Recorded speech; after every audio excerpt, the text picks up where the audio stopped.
Hey everyone, I know that with our annual chemo checkoffs, we talked about how to administer PEG. It's come to our attention at the clinic they do it slightly different. And while what we taught you was not wrong, for the purpose of being consistent across the board, both inpatient and outpatient, we wanted to show you this way to connect the PEG for PEG or Cal asparaginase. So you'll notice that we have our PEG here, and our person here, Jane, Joe, whoever you want to call them, and you'll notice we have them connected with, of course, our chemo connections. And you'll notice that we have the PEG as the primary connected directly to them. Remember that with PEG, it is primed all the way to the end already, so you do not have to prime it.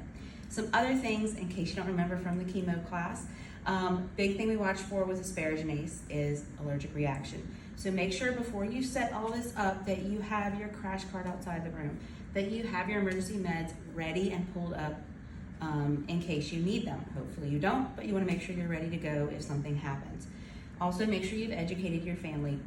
All those things that we've talked about in the chemo class as well as in the annual checkoff, please make sure you've checked those boxes and that you've done all those things beforehand.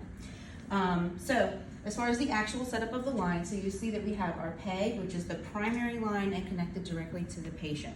What we want to show you that's slightly different is that in this case, we're going to have a saline line Y-sided into the PEG line. Keep in mind that your saline line, your bag of saline I mean, will be a little bit bigger. The reason we are doing this is instead of having, as we previously taught, a separate saline line ready to go in case of emergency, this way it's already connected to the patient. And if we have to in an emergency, immediately stop and pull some blood off of them or pull the asparaginase off of them, we already have a saline line ready to go for emergency meds, bolus, anything like that, okay?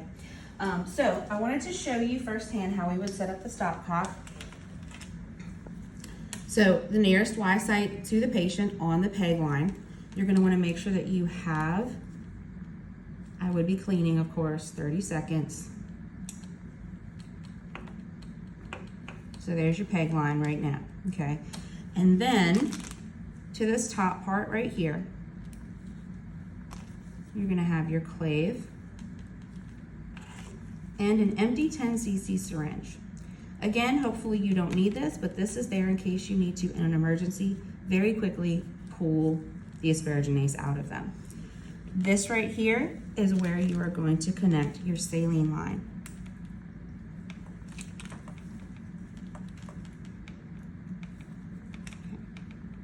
Now the way the stopcock works, the red is what is not connected.